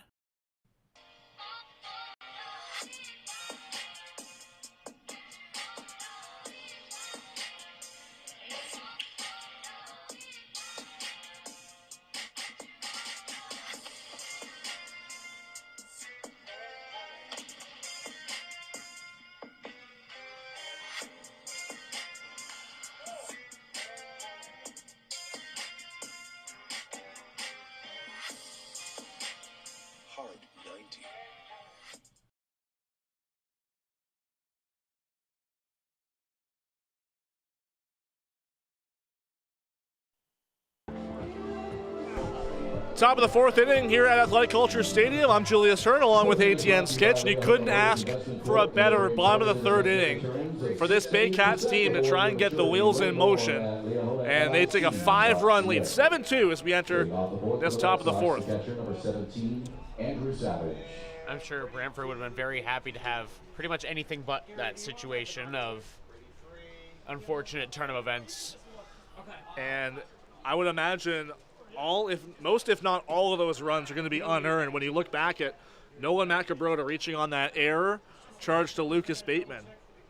Wandy Cyprian's strikeout would have been the last batter of that inning, so the Baycats adding on 5 plate appearances past the expected and taking full advantage of it. So not the ideal line score if you're Cade Kozak, who is charged with all 5 runs. Excuse me, 4 of the 5. As that one's lifted into center field by Andrew Savage, and it's going to fall for a base hit.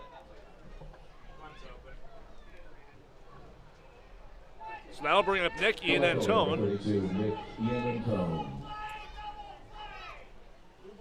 And Brantford 5 hits, Barrie 5 hits.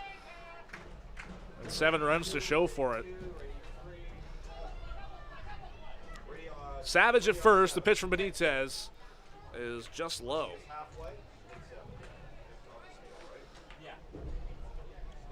Beautiful night here for baseball, not a cloud in the sky here in Springwater. And Benitez another 1-0, it's misses.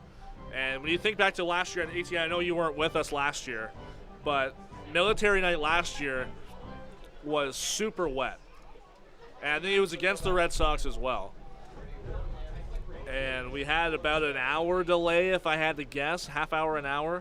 And out right on the ground, knocked down by Benitez, and he makes the play at first. Moving up to second is Savage. That was a scary play for Benitez, but he keeps calm and makes the play. A little shot back right at his knees there. Maybe caught thigh, and he'll get a lucky break, but makes the play.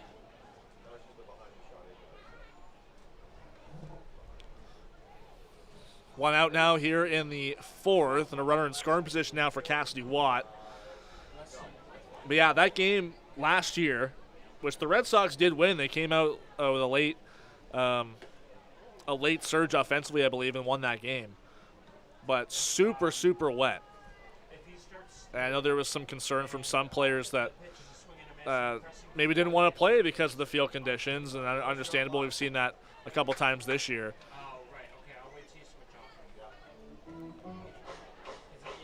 But it's funny how things seem to repeat themselves annually. Military night against the Red Sox.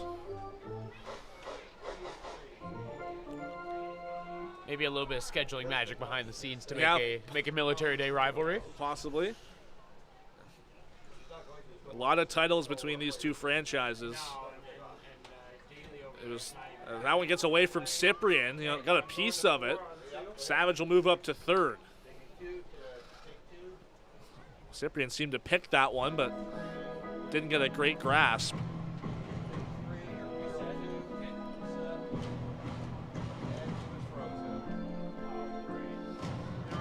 These two franchises really dominating the 2010s. You look back, it was 6 straight titles for Brantford as that one's in on Cassidy Watt, and then 6 straight right after for the Baycats. Just dynasty after dynasty. Okay, I'll go to one. I'll go to one and try and follow the play. Here, let me go wide on one. And as we mentioned in the open, the Red Sox just trying to string some wins together and put their name back in a discussion for the CBL playoffs this year, which have gone down. Just 5 playoff spots available now for the 9 teams. Grounded to the third, tough play for Barker. Had to look back the runner at third, but he makes the play at first anyway. Some heads-up base running there from Savage to dive back. And another calm, cool, collected play from Barker to make the play at first. Barker wanted that play at third, take away that leading runner, but like you said, great dive back. And I was mentioning after his last put out there, back I believe last inning, man's got a cannon strapped to his shoulder. Yeah. First pitch to Walker Hultgren, a big cut and a miss. And you look at Carson Barker, and he's not had a ton of time behind the plate this year, but he is a natural catcher. Mostly played catcher and third base in his time at the University of Ottawa. And that pitch just misses against Hultgren. Well, in the pregame, it had me confused, too, because I was looking at it, and I'm like, that says catcher. Why is there a third base marker there? Seems most of his defensive innings this year have been at third base, but he's had a couple appearances at catcher. I believe he had one in Toronto, and then he had one against Toronto here on Sunday.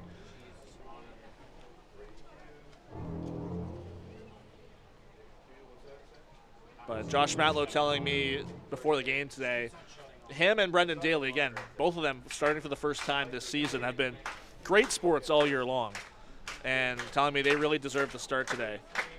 It is a limited bench for the Baycats, so trying to make the most of it for sure. 1-2 from Benitez. Just fouled off again. Hultgren gets a piece, and it stays 1-2.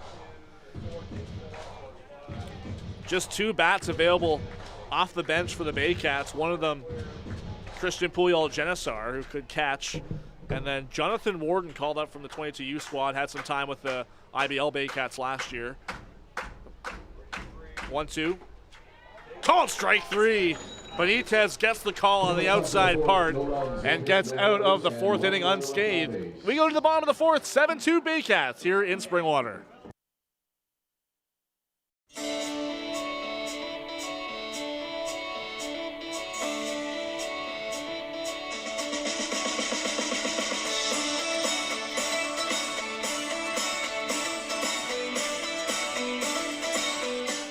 Join Team BKGC. Inside 17,000 square feet of dedicated gymnastic space, athletes of every age and level come together. Whether you're just starting out or building advanced skills, there's a place for you here. BKGC, building confidence, community, and champions since 1965. Visit Alliance Billiards and Sports in the northeast end of Barrie. A fun, friendly family environment offering pool, darts, karaoke, and live entertainment. Enjoy a large variety of delicious food and drinks on the patio. You'll come as a stranger and leave as a friend.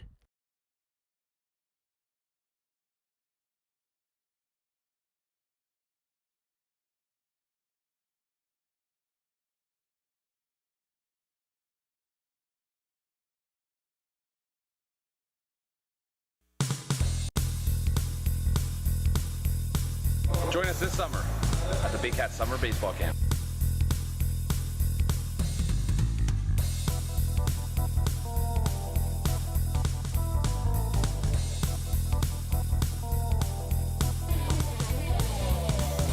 See you this summer.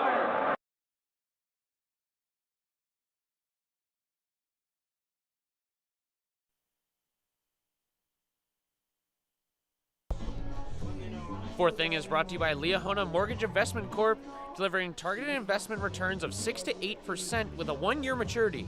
Learn more at liahonamic.ca. Brantford has reached deeper into its bullpen after a really tough 3rd inning, allowing 5 runs to the Baycats. They trail 7-2, and a new right-hander on the mound, Jose Arias. Arias walks into this game, pitched through 22.1 innings, 23 earned runs to his name, 22 strikeouts, and only 5 walks. His last 3 seasons that he spent in the now CBL, formerly IBL, spent 2022, 24, and 25 with the London Majors before coming here for 2026 with the Brantford Red Sox. Yeah, really trying to improve on a 9.27 ERA after hovering around 4 for the last couple years in his tenure with the Majors. Last time the Red Sox were here, Arias got the win in a 2-inning relief outing. Brantford coming back and scoring a few late runs to win that one 8-6. But his overall 11th appearance and 8th out of the bullpen for the Red Sox this year. We haven't really had a firm rotation, so to speak, as far as I've seen them, at least in the tenure of Greg Rapp really taking over the reins as a manager along with owner Terry Smith, as that one's fouled away by Noel McGarry-Doyle, who's leading off the inning for the 2nd consecutive frame. just when you're starting to think that you're starting to park far enough away that your car's not worried about a ball, you see Noel McGarry-Doyle put it into the section where you're parking. Terrifying. Arias really far over that third base side of the rubber. Pitch up the middle, and McGarry-Doyle has his third hit of the game. Another leadoff base runner for the Baycats. There are not many teams where you can look up and down the entire lineup in a team and see lethal shooters the entire way around. And Noel is definitely a centerpiece of that. Like, you put an asterisk on that name whenever you see him on the scorecard.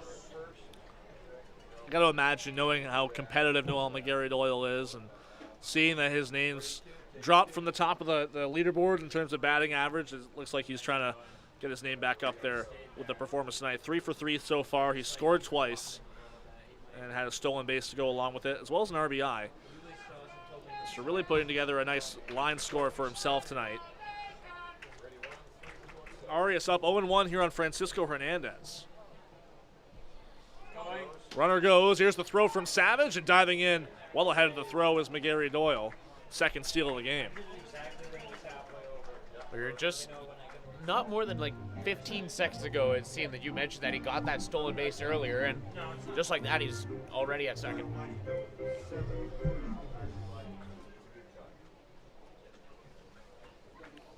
Well, Hernandez yet to reach today. Flew out both times when he faced Kozak. And now here against Arias. The 0-2. Breaking ball called strike 3. Hernandez, I'm sure he didn't like the call, but he knew that was strike 3. And a really nice put-away pitch for Arias for out number 1.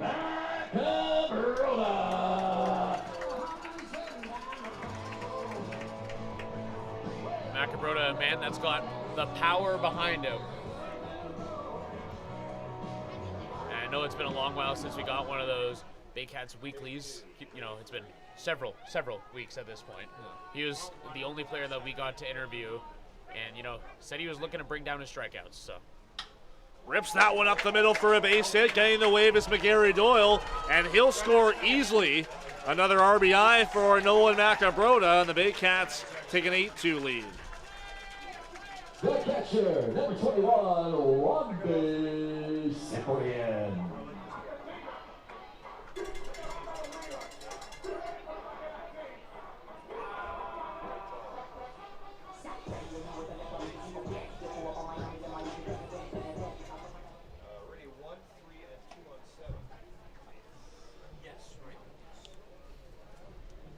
Wandy Cyprian single and a strikeout against Cade Kozak today. First pitch from Arias. He gets a piece of it, but foul tip.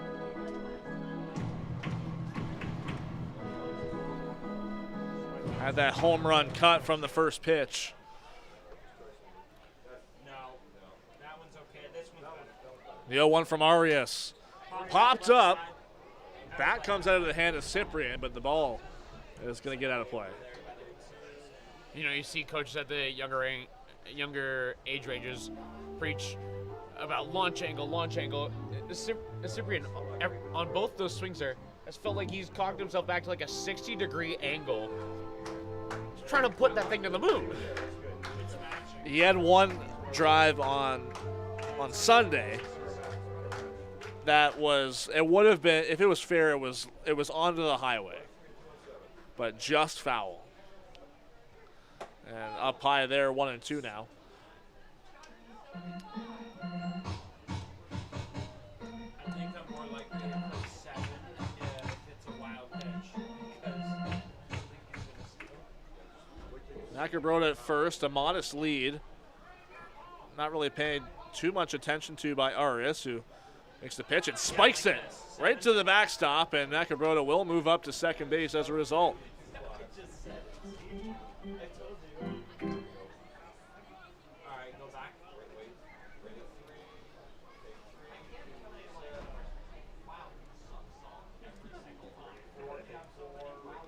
There's Noah Hall on deck. Wandy Cyprian, 2-2 count. Facing Jose Arias, a former ERA champ in this league in his rookie year. Long look in. He shakes off Savage a couple times, and they might be crossed up. Yeah, that timeout was given there to Andrew Savage, as clearly the two on different pages here against another lethal bomb shooter there in Wandy Cyprian. First mound visit charged to the Red Sox.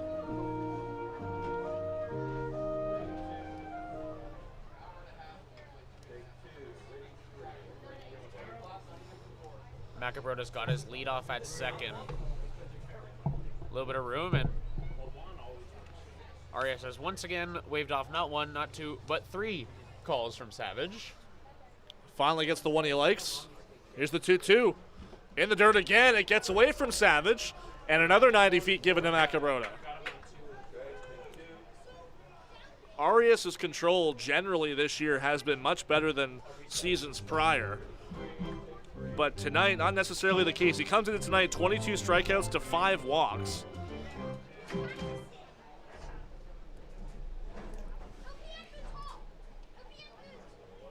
So the control is there in terms of the three true outcomes.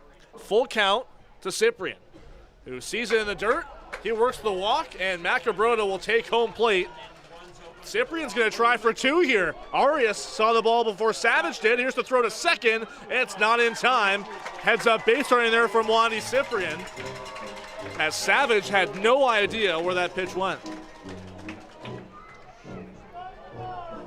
You know, it's not often I can agree with the sound effects that'll mess with the players, but you know, there are times. There are definitely times where you can feel it's warranted, and like you said, Cyprian, fantastic heads-up base running, and Macro just kind of gets to saunter his way home. Yeah, Arias was drastically, or you know, trying to point out that ball to Savage. I'm not sure if Savage picked up on that ball was a live ball, and Nolan Macabrota scoring as any base runner would, as Noah Hall sees the first pitch upstairs. Looks like Aiden Armitage is warming up in that Brantford bullpen, and another is putting in some band work.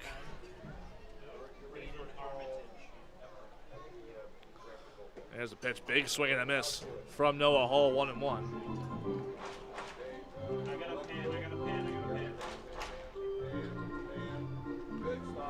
Hall had an RBI single back in the third.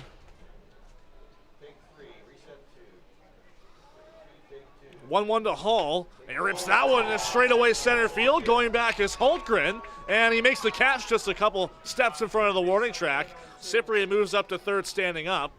So still a productive result there for Noah Hall, but now 2 out in the inning.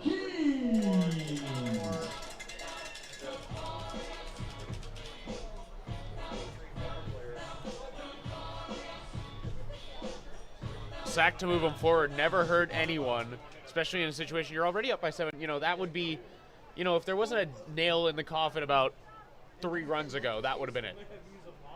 Noah Hall's had a few of those as of late in terms of a deep fly ball that is just shy of a home run. He has had the power there, really kind of come alive this year. Career high in home runs with 6 now, but in his mind, he probably should have more. As that one catches the plate, 1-1 on Clayton Keys. Grounded out to short his first time and then was hit by a pitch, the first pitch from Leandro Mejia when he entered the game. Here's the 1-1, it's away. Doesn't seem like that breaking ball is really working for Jose Arias. No, it seemed to paint everywhere except the strike zone here, and none of the Baycats batters have been fooled by it either into taking a swing at it. 2-1 pitch. That one gets a good chunk of the plate, 2-2.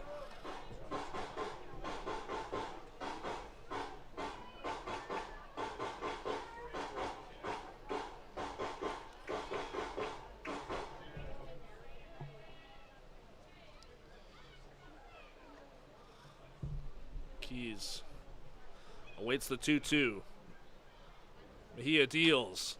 Popped up, and it's going to drift foul towards the fans.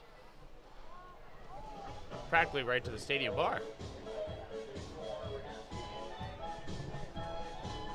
A whole load of twos. 2 balls, 2 strikes, 2 outs, and 2 runs on the board for Brantford. You know, just in case you wanted to add another 2 for the love of the game there. Only would have been better if Clayton Keys there was number 22. Here's the pitch from Mejia. Swing and a miss. Keys got a slight piece of that one, but still strikes out. The Baycats add 2 more. It's a 9-2 ball game as we head to the 5th inning here in Springwater.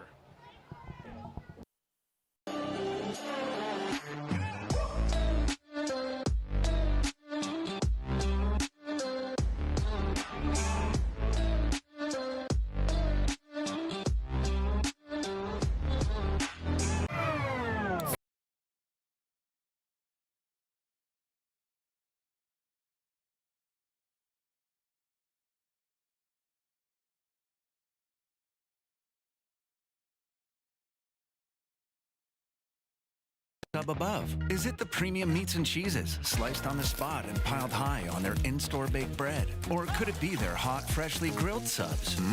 How about all of the above? Jersey Mike's, a sub above. Visit Alliance Billiards and Sports in the northeast end of Barrie. A fun, friendly family environment offering pool, darts, karaoke, and live entertainment. Enjoy a large variety of delicious food and drinks on the patio. You'll come as a stranger and leave as a friend. Thinking about doing a renovation but don't know where to find the best prices and quality? Go to Reno Liquidation Depot, where you'll find vanities, flooring, toilets, exterior doors, and so much more. Visit Reno Liquidation Depot today.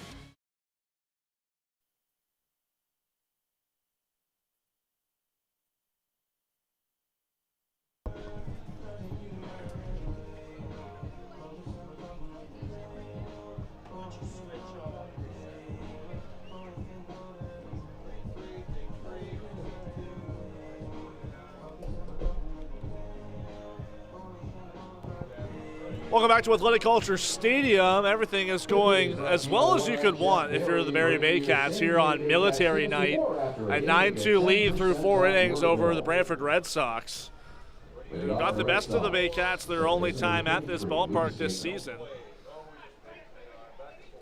And Lucas Bateman will lead off for Brantford, who's scored 1 in each of the first couple innings and had a one-run lead briefly in the top of the first. I think Ronnie Rosario's in the bullpen, one of the new guys.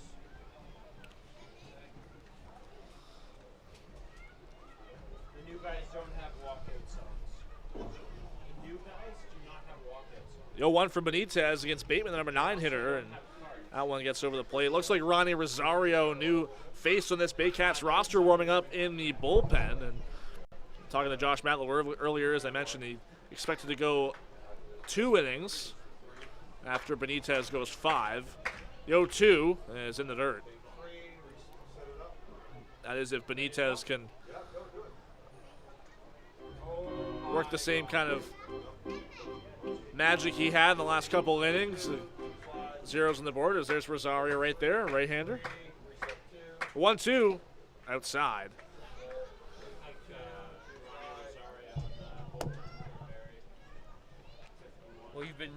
We've been talking there. I think I've killed upwards of like 12 mosquitoes. It's brutal. It's surprising. It's not humid at the ballpark, but the bugs are out earlier than usual.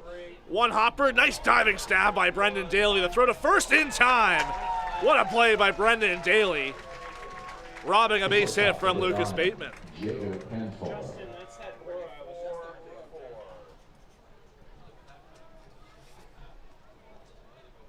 So 1 out here in the 5th, and for Juan Benitez, you tip your cap there to Brendan Daly. 77 pitches now for Benitez through 4 1/3 as Jacob Cantor steps in for his 3rd plate appearance. And first pitch right in there for a strike.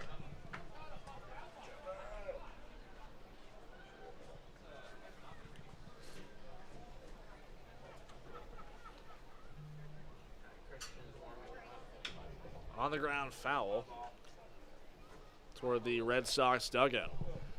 You're hearing from our PA announcer, Ben Davy there. You know, usually in my seat, but he's got us on track right now for a 4-hour ball game. We are not even halfway through this one. First pitch was 7:40. We're looking at 9:18 right now. Breaking ball just inside, 1-2. There you can see the time flash up on the screen. This one, nice clear night like we were saying earlier, but oh boy, this time's getting late. Yeah, cooling down too, 18 degrees. I think overnight low is 17. 1-2 from Benitez. One hopper to short, or two hopper, backhanded by Hernandez. The throw to first in time. Another nice stretch from Noah Hull to complete the putout. 2 down here in the 5th. Right fielder number 4, Brody Black. Working at a summer camp through the summer, and I think there's genuinely been more kilt bugs here in about the last 2 minutes than I've had to in the entire week so far.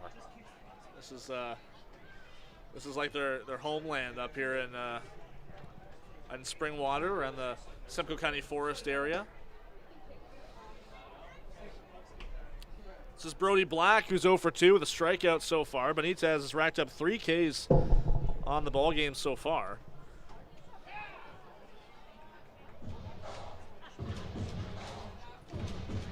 Trying to add another to the ledger with a strike there. Well, I'm sure if you're Juan Benitez as well, you don't want to have to face Christian Ortega one more time.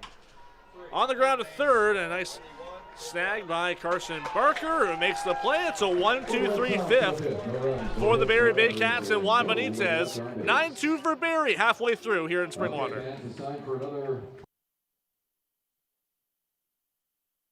Danielle May Real Estate, supporting the Barrie Baycats and ready to help with all of your real estate questions. What is your home worth? Should you sell now or wait?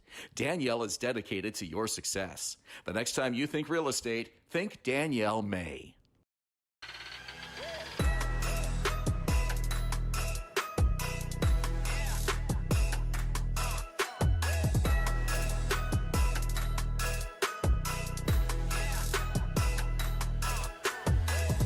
Hi, I'm Chrissy Fans from 400 Chrysler and Barrie Chrysler Dodge Jeep Ram. This year, we are the community partners of the Barrie Baycats. Community is near and dear to our hearts here at the dealerships and one of our core values, so we can support local and shop local.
Fifth inning is brought to you by One-Eyed Jack Barrie. Bring your same-day Baycats tickets before or after a game and get 10% off your bill.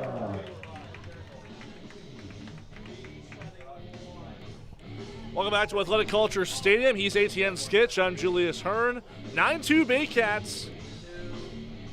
here in the bottom of the 5th. We're halfway through, and it's been all Barrie. A 5-run third inning. The bulk of their damage so far this evening. As Jose Arias delivers to Carson Barker, it's up and away.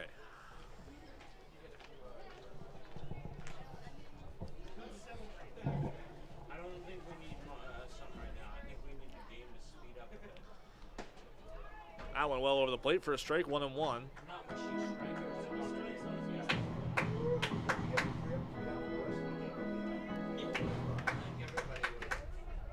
Except the hitters. What their batting average is. 7 hits for Barrie in this ball game. Barker fouls that one away.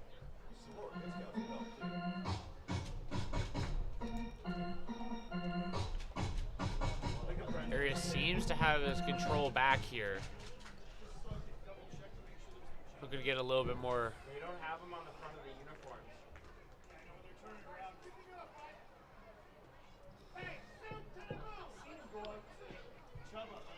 Barker calls time. We get them on camera too, but that's our main camera for the game.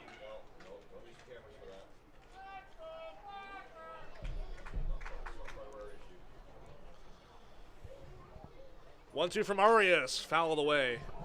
Sam, the infield's the same. Infield's the same. Infield's the same. I don't know yet.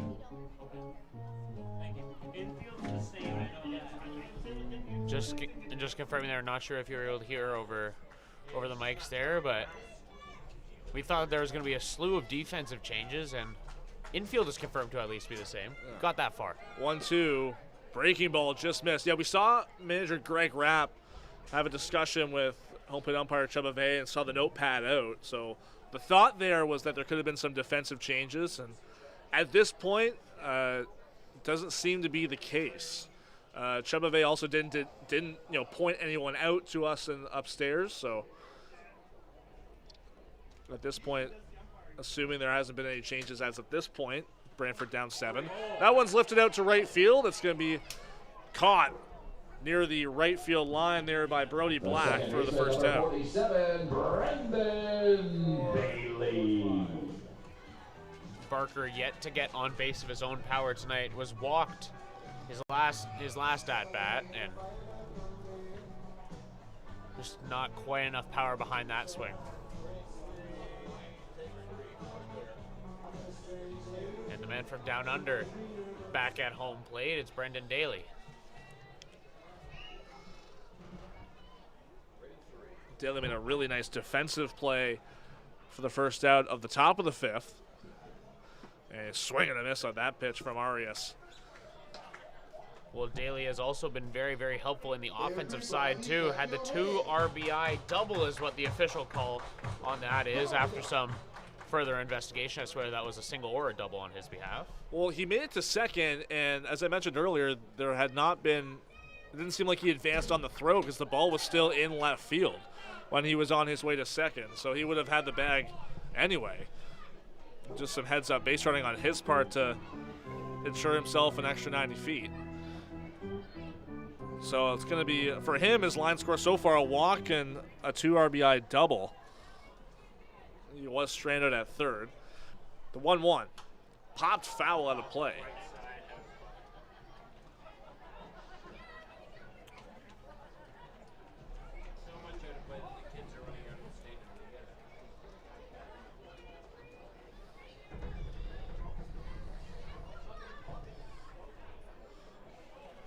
Daly will step back in against Arias, who seemed to find his control a little bit more here in the 5th.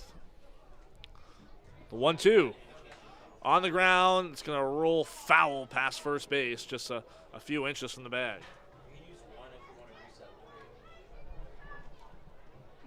Something I was just thinking about here, the last time I believe that I was on the call with you, it was another late game like this, and Daly had his home run shot back in that one. I was not here for that game. That was you and Ben. Oh, was it me and Ben? Man, against I love the when Maple I get my Leafs. people confused. Yeah, that was his only extra base hit prior to tonight. I'm glad you have a better memory than me. 1-2 misses away. It's 2-2. Yeah, that was the 1 week of games I've missed this year. That was a blowout win against the Maple Leafs for Barrie, and then a blowout loss to London. Two vastly different games in terms of experience.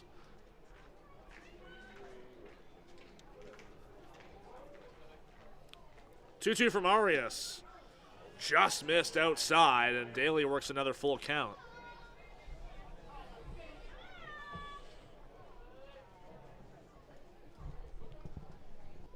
Outfield's the same, Sam.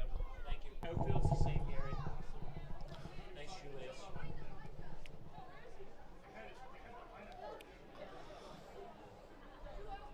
Arias comes set. 3-2 against Daly. Foul. That was a slash right towards that Baycats dugout up high. Just caught the netting. That's another, looks like a lefty up in the pen for the Red Sox. Lefty in the pen for Brantford. Brantford. Daly has done fantastic to keep this at-bat alive. 3-2. Swing and a miss. Fastball got by Daly there, and there's two down the fifth. Fielder, number 7, Ijo. And quick look at the pen there. You really wish that they would turn around when they're shown on camera.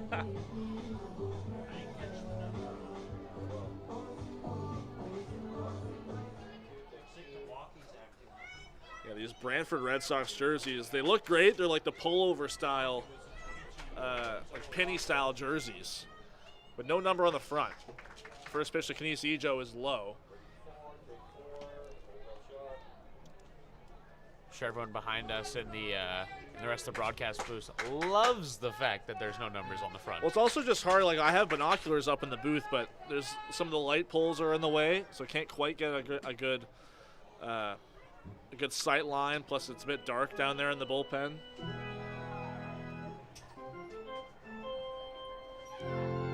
A little bit easier in the Barrie bullpen because we're so familiar with the players, but you go down towards that left field line for Brantford, it's a little bit tougher. 2-0 from Arias, swing and a miss from Ijo. Ijo, another player yet to get on base of his own power there. Yeah, first inning walk, and he stole a base and scored, but since then, he's ended the inning on a line out and a ground out.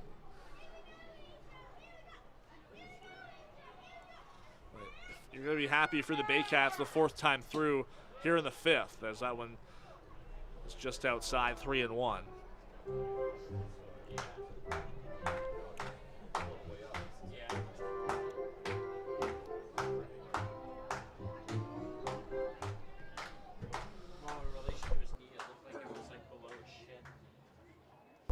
Arias, the 3-1, swing and a miss from Ijo, and the count's full.